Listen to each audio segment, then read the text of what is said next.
we are switching over right away. We have ScareCrow versus Skeldra. We came in a little bit late. ScareCrow just took Skeldra's recovery with a sword downer and knocked him out. Immediately, incredible GC downlight. I'm flabbergasted by that play. I know for a fact that GC light on Greatsword is just an insane option. It's a wake up, it's an insane offstage. But the way he just bounced him off the wall, he purposely did it forward away from ScareCrow so he could hit him with the backside and then bounce off against the wall. How do you calculate that? I mean, by being Skeldra, obviously, only he knows. Yes, sir.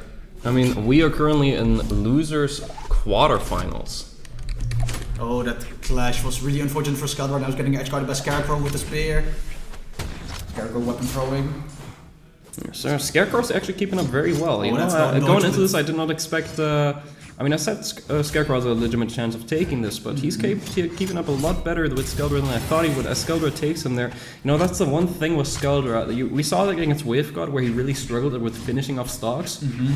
If he knows roughly what you do after his bridges, he will be able to finish you. Yeah, that's like the one issue that Greatsword has that everyone knows. Greatsword has really strong moves that can knock out and take stocks, but the issue is that those moves are really situational. It's mainly your aerials, but it's also your finishers. The way that weapon is designed, it's not like you can just throw them out. You need to do a neutral first, then you do a bridge first, and only then you get a finisher, or you do a gravity cancel, which is also risky, especially against Spear. Yeah. I was just looking if that's right. You know, ScareCrow is in a very tight spot right now as he is in the dark red, but we are currently on the greats. That's all confirmed. That's a finisher. That's a finisher. That's a finisher. That's a finisher, and it is a true combo as well, I believe. Yeah, it is. I don't think a lot of people know that simply because we don't have in general of Greatsword representation. Oh yeah, most definitely. Weapons because of the skill for and skills in the past. Yeah, I mean, Greatsword. I'm gonna put my biased opinion and annoying as hell to fight. If you have someone that you normally not supposed to play Greatsword, it's annoying as hell to fight. But that's the thing. Greatsword might potentially be one of the best weapons in the game, but it is also one of them, or if not the most challenging weapon to mechanically learn. Yeah. That's a reason why I can never get mad when I'm facing Greatsword, because the way it works and how inconsistent it at times can be leaves room open for counterplay. So even though it might get me tilted when I lose to Greatsword, it feels kind of like my bad because I didn't mix up my dodges and didn't mix up my jumps, because there's some jumpable string routes on the weapon, for example. Sometimes you want to wait till you dodge and not dodge at all.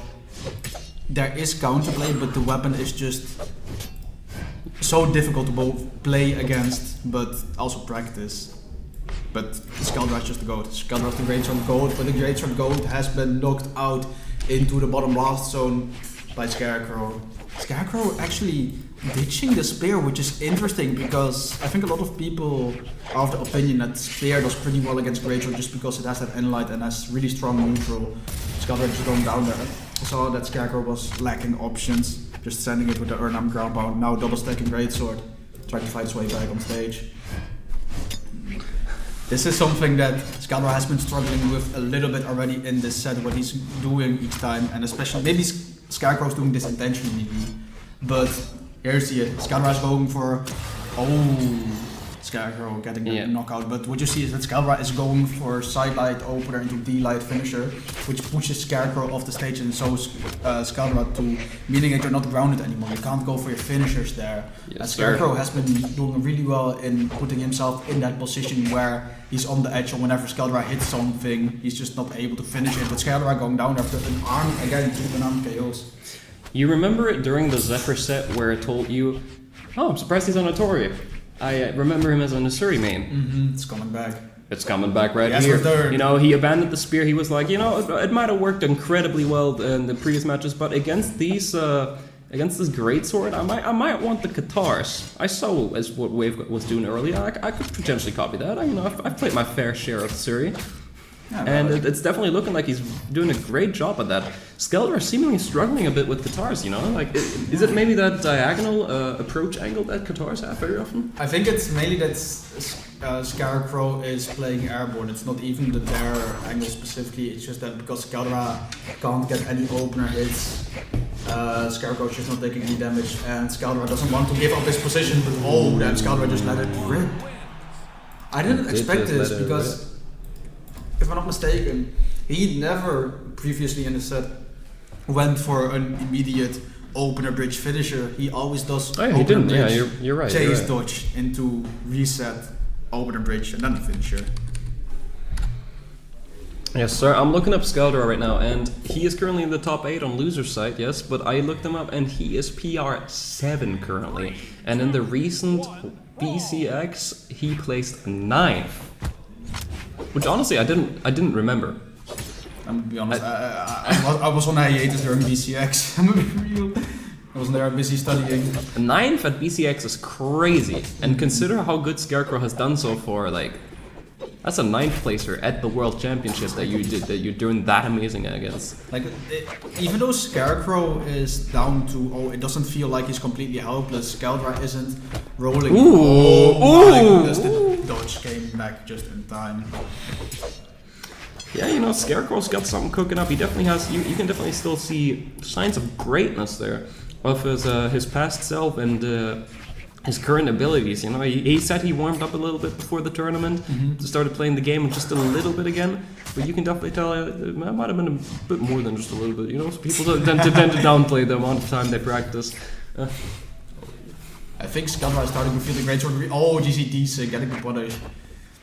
Yes, sir. Now pulling almost a full stock ahead. ScareCrow really looking to finish off the stock here. Misses the timing on that. Skeldra getting a very close touch there, knocking Skeldra off his first stock there off the top. Which, you know, this map has a deceivingly big, nice knockout there off the side lights there.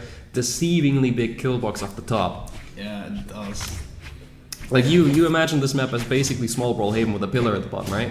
Small Brawl-Haven has a small kill box in all directions, besides the bottom, weirdly enough. This is like reverse small Brawl-Haven. Small Brawl-Haven has a bigger kill box towards the bottom and small towards the top. This one is small towards the bottom and the sides, but big towards the top. Yeah, it's kind of why I like this map more over small Brawl-Haven, because it feels like I just get knocked out not as easy.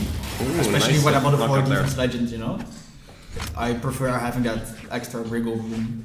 I personally dislike this map because most of my KOs are off the top, which I've noticed after playing on this map. Yeah, that's fair. But going back to the game, you know, aside from that rambling, Skeldra's playing incredible right now. He has full stage control. He's figured out ScareCrow. He has him on download right now, just taking stage control. And now he's just going for a clip, man. Like he has it on download. But will messing around like that cost him another stock potentially? As ScareCrow goes for a play here, sadly misses the weapon throw and the down air. Oh my goodness! He comes into the Skeldra. side stick, and that's it.